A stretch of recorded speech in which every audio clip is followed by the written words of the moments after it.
Welcome. To catch the yawn? Yeah, welcome everyone. We're trying to wake up. It rains here in SoCal and we don't know what to do. We're just all gloomy because we're just not used to it. Welcome to Ask a Puppy Trainer Show Live, episode I about said lesson. 192. 192. Did I say lesson? I said lesson. Bethany, how could you? Lesson? Oh, I'm loud. You're off, yeah. All right, guys. We are sharing one mic today, so hopefully we won't go in and out too much. You'll be able to hear us, okay? Oh, that means I gotta stay close to you. Please, I'm so sorry. Please include your questions and the age and breed. Whoa, that was really loud. The age and breed of your dog is really helpful to us. There's a motorcycle on the PCH. The PCH. Oh my goodness. Apparently I'm not a native because I don't know how to say anything correctly. If you put a "the" on it, you're not native. You're not native. Just for any tourist, we're just going to go drive PCH. That feels so weird. The PCH. Would you drive the Hawthorne? The Hawthorne. Oh, I guess you would say the 405. Yeah. Didn't work on that one. All right, from Mia. We'll dive in. Mia Heartsign. Mia Heartsign. My GSD knows all the basic commands, but it feels like she only listens when she wants to. And now, I know I shouldn't repeat, sit over and over, but what should I do? She'll just stand there like she can't hear me. I think you probably need a leash on that dog. Oh, sorry, I gotta stay by that mic. Damn it. Okay, shoot. Dag narn it. Dog narn it. All right, dog narn it. You're clearly not from the Midwest. I know I do. I gotta stay close to it. It sounds like you may not have a leash on that dog, and if you do have a leash on the dog, pick up the leash. And when you use food, there is a way to use food to get a stronger food lure. When you give a hand command to a dog, if their nose isn't tracking the food, it just is empty words and food in your hand. So when you want to get a sit, when you want to get it down, when you want to do come, you're actually looking for a food lure. Nala says hi. Look how long she is.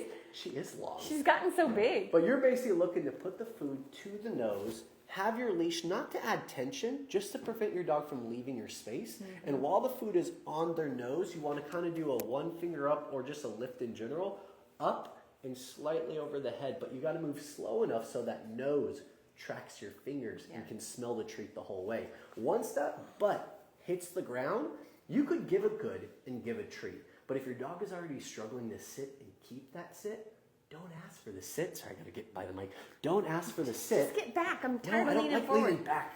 I don't like it. You're not looking for the moment to where their butt hits the ground and they hold it. You're just looking for the moment that their butt hits the ground. So you could give a treat on the break right after that butt hits. So you're asking for the sit. They're already struggling to hold the command. Right when their butt hits the ground, give the release command and let them take a treat out of your hand and move out of that command. Do that a few times so the expectation of them staying is kind of going away. And then once they're getting better at it, you'll notice they naturally hold it a little bit longer.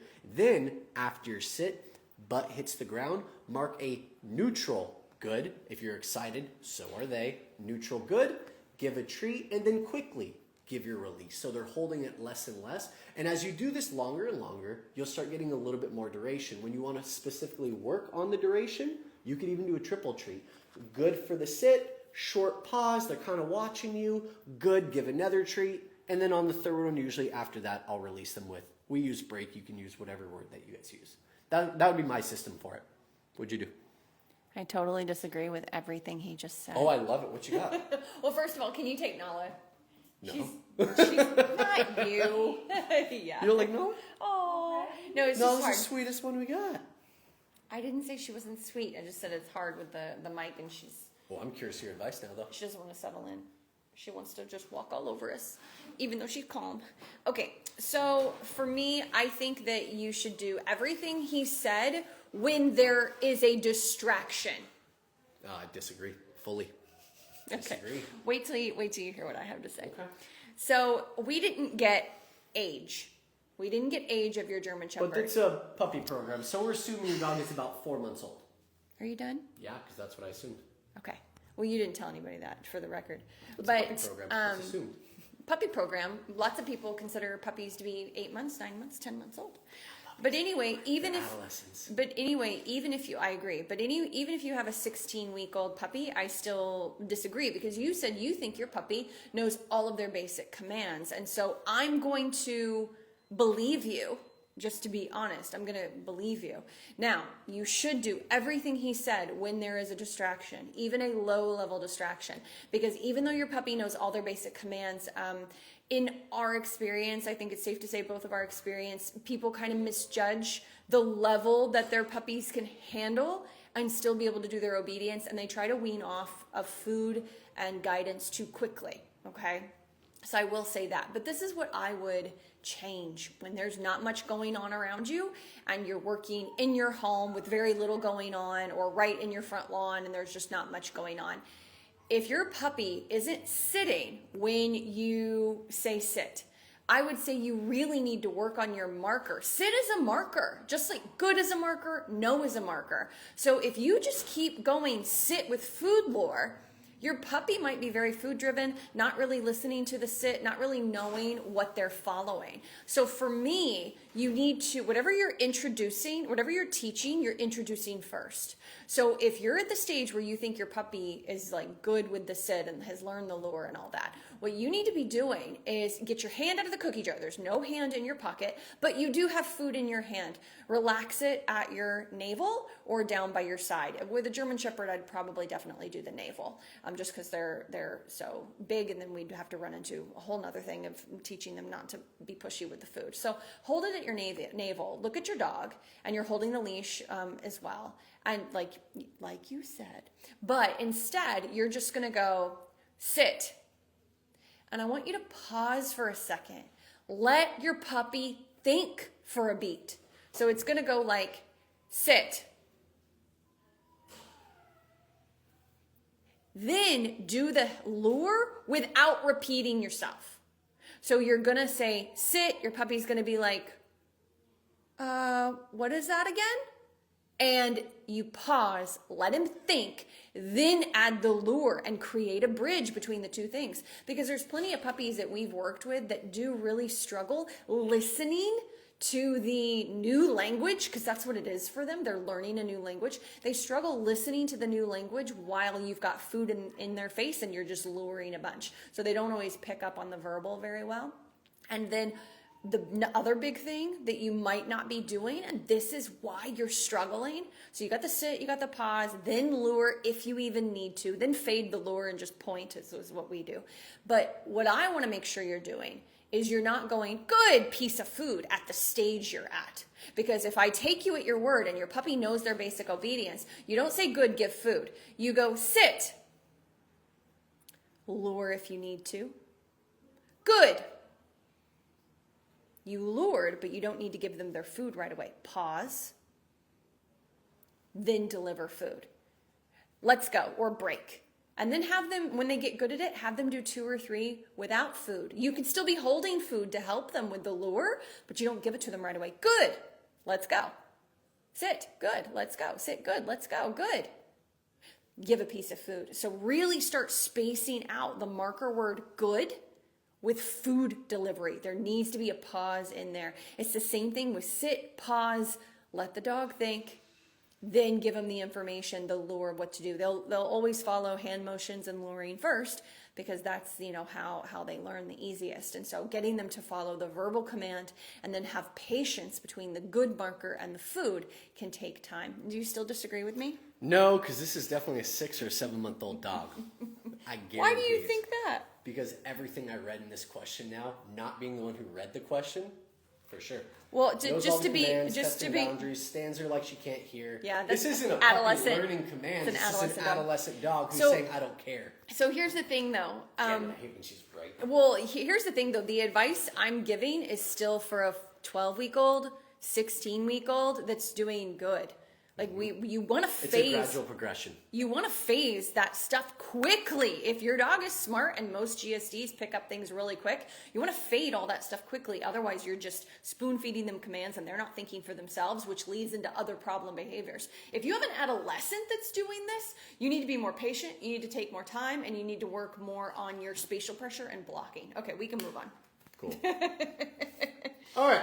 Shinlin. You get to read them from now That on. was fun. Okay. I like listening, not reading. You like listening? I like listening. You go. Interesting.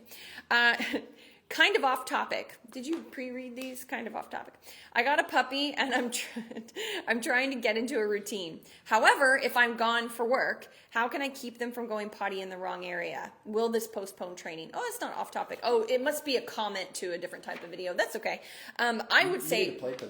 You need a playpen or some kind of crate setup if you're going to leave them home and you're not going to be there. But also you got to really puppy-proof the area they're going to be in as well. Do we get an age for that? He doesn't mean crate setup like a crate where your dog stays in there. Okay, wait a minute. Well, a puppy condo, maybe, if you have a large enough crate. But wait, you said, okay, but you just said crate. We don't crate dogs that potty and crate. That's not the purpose of crating. You're not being specific. Sorry, go ahead. That's not what he means. He meant like, if you have a small breed dog, playpens can sometimes be dangerous. You could get a very large crate. You could put puppy pads at one end of the crate, and the other end of the crate is a little bit of water. Specifically, if I'm gone for work, how can I keep them from going potty You in the can't. wrong area? You can't. You have to have some kind of area for them, like containment. It's got to be a playpen that you know without a doubt they can't jump over, so it's got to be significantly taller than their range of jumping. We've had people before use crates where it's a significantly larger crate and it's actually kind of sectioned off. You have a potty area in it, you have a sleeping area in the back, you have like your food in one spot. So we've had people do that, but ideally is we don't really recommend that. It does teach some bad habits in the beginning, like potting in your home, potting in a crate, or potting in an enclosed environment. Yeah. And it just takes a lot more time to properly potty train them. If you live somewhere where you've got like a rover or something like that, where it's a little more on the inexpensive side, that's the only reason I mentioned rover, is so they can just come to your house and do a quick potty and maybe play with the puppy for 5 minutes, check water, and put them back in. So there's a lot of cities that offer rovers for like $15 a trip, so it's like $30 a day if you can like add that into your schedule. And they just come in for about 5-10 minutes, potty, quick little 5-minute play sesh, put them back in the crate, and then they're good to go. That might be something to consider. Yeah, definitely. So again, guys, we do prioritize people who show up for our lives. So if you have any questions, please put them in the comments and include the age and breed of your dog. Okay, Issy says, you don't have any, right? I have one. Oh, Yeah. okay. Julia, she hates going in there and tips I could use. I assume you mean hates going in the crate. Tips that you can use. Don't make crate always a long experience. So if you put her in the crate and she's in there for an hour and a half, she starts learning that she goes in there for that purpose. When I bring dogs out of the crate, sometimes I'll take them for the potty first if I know they really have to go, but then I'll bring them back to my crate room. I'll put them in the crate, offer them a treat. I'll release them with break once they're able to settle a little bit. And the break is the reward. And then I kind of just guide them back in. And then when I'm done with that, 5 in, 5 out, I'll take them out and I'll give them their full free time. So they're not just associating crate with long periods of time. You're creating a more positive association to it. And here's a big one. Never make crate a punishment. That's not something everyone knows about. So if your dog has an accident, you yell at them, no, bad dog. They're not going to that crate. That's how you create a negative association. Emotion is what creates it. So if you ever have to put your dog in the crate and they've done something you don't like, take a breath, take a beat. Regulate your emotions, even if you got to fake it till you make it.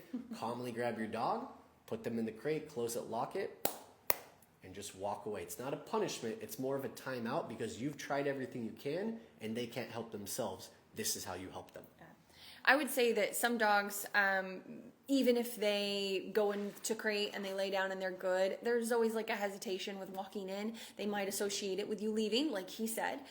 For me, I would just add to it a little bit and say, you know, I'm guessing that you're doing at least 2 15-minute rounds of obedience training a day, because that's really a very bare bones basic standard for when you have a puppy. And so let's start to add crate to that mix. We call it house. So we might go place and down, stay, or just place. If they don't know sit or down yet, that's fine. And come. And then I might walk them, like, let's go, walk them into the bedroom. House, it's what we call crate, kennel up, whatever you want to say is fine. Guide them in with leash, food, whatever works for them. Or maybe you do have to kind of pick them up and put them in at first. Then, you know, shut door, piece of food, piece of food. If you don't have a dog that's taking food, then you've got to play around with maybe having a little bit more of a hungry dog, choosing a hungrier time of day, using some of their kibble to train with, upping the type of food you're using. Do like some higher value treats just for a few days to get in crate. feeding in crate. Yeah, feeding in crate.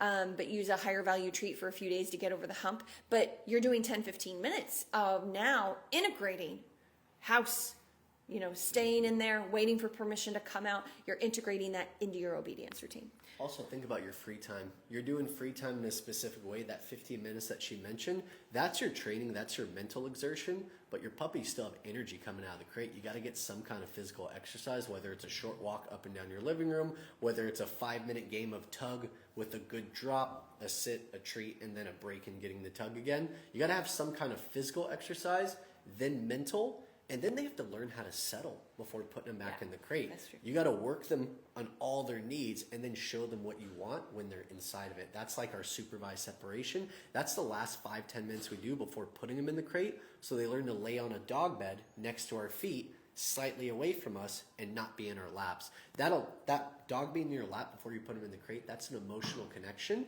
that they're going to have trouble breaking when you put them in the crate. Give them more calm work before crating. He's given you like a whole can of worms. So if you would like more information, more details, join our online school. Yeah, we have That is true, an online we school. have an online school that actually breaks down all of these specifics. So just a heads up. You just go to the puppyacademy.com. Okay. I was like looking, for some reason it doesn't matter how I join TPA, but it doesn't show me anything. It's so weird. All right. I don't have any. Quiet today for questions. Yeah, it is quiet for questions, but yeah. Anyway, That's weird. I have to look at that later. I Okay. got a few more. Oh, you do? Okay, jump in. Should do. Maria. My 4-month-old puppy will not cry at night, but whines in the crate at naps. After 45 minutes, he is still whining. The whining can be... All right, so the whining I know is tough. Let me just say this. Whining is actually a coping mechanism for your dog. Whining is not something I really correct. It's like them learning to work through something. When I get an escalation, like a yip or a bark, that's when you do you can go in there, you can work them through it a little bit, you can do a few things, but the whining, honestly, I'd kind of just let the whining go a little bit. But let me ask a few things. Is your crate in your bedroom as far away from the main living area as possible? If Yeah. I have my crate in my living room, it's like me sleeping on the PCH with cars going by me. There's no way. There's too much foot traffic and car traffic. They're always stimulated, so their brain can't really shut off. Quiet area, cover it with a towel, make it a little bit of like a den for them, because when they're in the wild, they sleep, they eat, and they mate. That's pretty much it. That's their quality of life. When we have them, we have extra tasks, but when they're in the crate, that's their sleep time. Cover it, make it dark, and then just make sure that you can keep that room as quiet as possible. You could do like a white noise machine by the door of your bedroom to drown out some of the outside noise. You could even do like a little sound machine right next to the crate itself to give your dog something to listen to, so their brain can latch onto that stimulation, and that can help them settle, and then that can slowly start lessening too. If it's next to the crate, don't have it too loud. Their ears are very sensitive. I will say I agree with everything he said. I just want to add on to it. Devil's advocate. I know. What Well, you got? my it's not a devil's advocate, but I do disagree with you a little bit. That Ooh, what you got? Well, just that 45 minutes is excessive. I think she said more than 45 minutes. But 45 minutes of whining is excessive. So for me, the tweak that I would make without knowing more, information, is I would probably focus on stacking more things before I put my dog in crate. He does yip as well, so she is getting the escalation. Some escalation, yeah. So what I would say, and I'm sure there's lots of ebbs and flows, but what I would say It's already is, in the bedroom. what I would say is, let's make sure we've got low stimulation before and after crate. So 15 minutes, no affection before you put him away. 15 minutes after you bring him out, no affection. But not only that, you are matter of fact, calm, clear. It's like all business. You're a trainer. You put your trainer hat on and you're like, I got a job to do. And so it's very matter of fact, your interactions. You want him to wait till he's forgotten that he's come out of crate, before you do any excitement or share any affection with him. You can still take him out to potty and leash him up and everything. It's just all very cool, calm, collected, okay? And I would, no. And I would say, to add on to that I would spend like 3 days, like if you've got like a long weekend or something like that, really stacking up more exercise to see if you can get him over a hump. And so this is what I mean by that. Let's say you're doing like 10 minutes twice a day of basic obedience, some play, and then like you're just starting to walk him a little bit, for me, I would do the 15 minutes of obedience. Then I would do a 10-15 minute walk. I don't want to overdo it. I don't remember the age. What was it? 4-month-old. Okay. 4 months. So 4 months old can do 30 minutes sometimes, and sometimes 10 minutes tires them out on the walk. So she has done the no affection for about a week now. Okay, good so deal. You're in the heat of it. Good deal. So let's try stacking some stuff to really tire him out mentally and physically. So 15 minutes of obedience work. That's just same thing. It's very strategic the way you're doing it. It's not like puppy come, yay, good job, buddy, sit. Like no, you're a trainer. You got a cool head on your shoulders. It's come, good. If you need to motivate, it's let's go, buddy. It's just a different energy to it than I love you because it's the no BS energy. Yeah. You're moving with some purpose, Yeah. whereas before he has the purpose and you're kind of following his Yeah, purpose. exactly. And Be the so leader. be the leader and just really try to tap into that part of the, energy that you have. And just like very purposeful, very calm, confident type of authority. And then anyway, I would do the 15 minutes of training, the walking, just enough to tire him out, but I don't want him to get frustrated yet, but I want him to be tired. And then if there's anything left in the gas tank, do like a little bit of fetch and drop it, or out, whatever you say. And then I might need to calm him down with 2 to 3 minutes of crate, shut door, open door, pause, let's go, small circle, crate. If he can do it, down, if he's not too tired. I would do that just until I really see him be like, Mom, I'm done. Like I'm so done. I don't want to do anymore. I just want to sleep. And then it's like, okay, unclip the leash, shut the door, walk away. I'm not saying you won't get whining, but I would try to do this stacking like 3 times a day before you put him like really, that's why I said you need like 3 days to really commit to it. 4 times during the day before you put him in crate, do this stacking. And hopefully that extra tiredness, I don't want you to do it forever, will get you over the hump and help him learn to relax in crate during the day for longer periods of time. Try that for 72 hours and see what you get. You added something there. I want to address it. He's very good at commands. Just the crate is his biggest problem. When you're doing commands with him, is he motivated to the level to where you ask for a sit and he does it, but he's kind of wiggling the butt a little bit? Yeah. There's like constant excitement.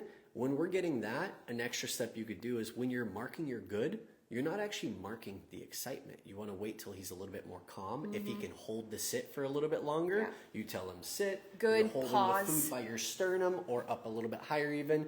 There's a short wiggle, wiggle, wiggle. You mark your good and you get a bigger wiggle. So you freeze, you pause. And when he finally starts slowing down, then you go in with the treat. And maybe gauge your good as well. If the good is good and you get a big excited wiggle, good.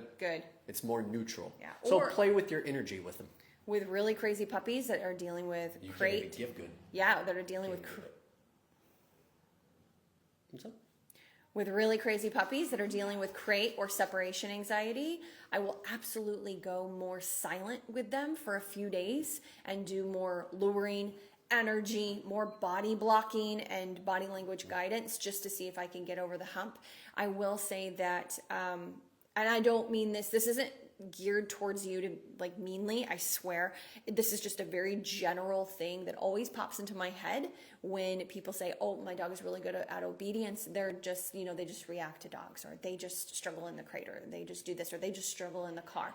My thing is always, can your dog do a sit or down when someone walks in the house and walks by them? Can they listen to you and do a down when a dog walks by? Can they do a down and stay when you're cooking dinner? Or they're preparing their dinner? Do they just stay in a down in the middle of the kitchen at a distance from you waiting? And I'm not expecting your dog to do all that at 4 months old. I'm just trying to get you thinking a little bit more about the expectations of your dog, because our dogs can always do more, and they always have the capability of having more impulse control usually than we give them credit for. So I just want you to remember that it's not really about the obedience. We just use obedience to garner impulse control and work the brain. So just kind of try to look at it like that. I have a question on Instagram that I want to do before we wrap up. Nan Cruz C says, this is an easy one. When is a good time to switch from 3 times a day feeding to twice a day? I have an 11-week-old puppy. For me, this really depends on the breed. If you have a very large breed dog, they could be on 3 times a day, you know, for a year. I don't know if they do Great Danes for a year and a half. I'm not even sure about that, but it's really a digestive thing. If you have like an average size dog, I mean, as soon as they're kind of full grown, not their skeletal system, that takes almost up to 2 years, but just full grown in front of you, you're good. That could be 9, 10, 11 months. I disagree. Oh, what do you disagree with? According to local vets, they would say that you do it when their skeletal system stops growing in height, not length or girth. That's So what I just height said is when they you slow don't down. when they You don't said it grow didn't anymore. rely on skeletal system. I thought you said it didn't rely on the skeletal Well, system. skeletal. Okay, so sorry. When I said skeletal system, I mean like all the Oh, joints. tendons and stuff. Yeah, all Okay. when all of that takes 2 years. Like We're in agreement there. Yeah, sorry, when my they bad. stop growing laterally and they just start When they start getting growing, longer and yeah. thicker, that's usually when they fatter. stop, He's 'cause trying to say fatter. girth. Yes. But yeah, no. When I say skeletal system, I meant She means joints, tendons, all of that. That's going to take a really long time. But that really just depends on the age and size of your dog. That's why they wait a really long time for the really large breed dogs, because they eat so much. It's more of a digestive thing to space You it could even out. look at it too. If you're starting to lose some food drive, you could even lessen certain meals throughout the day and see if you build up food drive. And you could even take a portion of the meal you'd normally give in your bowl, and you could put that in a training pouch. They're still getting the food, but you're training with it instead. So it's giving it more value. So if you're starting to lose some, like your dog is starting to lose their appetite, they're not as motivated to train, split those meals and make half of them training. So again, he just meant grow up tall. Once they're pretty much done growing in height, you're good to go for twice a day. Yep. All right. Let's see if we can squeeze in another quick one. 4.5-month-old Aussie. Well, if it's month-old, their inner ear stuff is still all The crystals. figuring it out. And so just make sure you drive nice and slow, put them in a crate, and cover the crate. Don't let them see out the side windows. That's where they see everything going Yeah. like this, and it makes Yeah. them sick. Ginger can also help with dogs, just like with people, but I don't know the amount you would need. You'd have to look that up or Look ask up your your vet. vet. Acidity and food can actually hurt your dog too, so you probably would have to measure out the amount you give. Yeah. Golden Retriever, intact male, I don't know, maybe a year. But if you're neutering or spaying your dog, I mean, I would say maybe 10 months, just depends. That's the food lady. All right. I think we are good We did it. to go. All right, guys. Sorry. I just glanced at this. I just don't want to push them off. Do we still have... I don't think we do anymore, because we did this webinar on puppy biting, and it was very thorough and it was very good, but I think it's only in our online school now, isn't it? Yeah. So Leslie, 5-month-old, still bites, and nothing we have tried helps. Leslie, I'm really sorry to push your question off till next week, but that's exactly what I'm going to do. If you go to YouTube, though, and we've answered this question so many times. You'll find at least a few of our answers on YouTube. Yeah, and our questions are always time stamped, and so you can just go look at the last 10, which I guess is time consuming, but you could look at the last 5 to 10, and I'm sure find this question, even though I don't think we've answered it in a few weeks. If you go to our YouTube and you go in the search bar, you write Puppy Academy Puppy Biting, it will go through all those timestamps and find you the timestamp. Or at least give you a list. It does. It does? It shows you timestamps. That's so cool. It won't show you the timestamp, but it'll pull up that video, and if it pulls up, go to the timestamps, you'll find one. Cool. All right, everybody. Thank you so much. Have a great day, and we'll see you next week. Bye. Ricky. Ricky. Bye, everybody.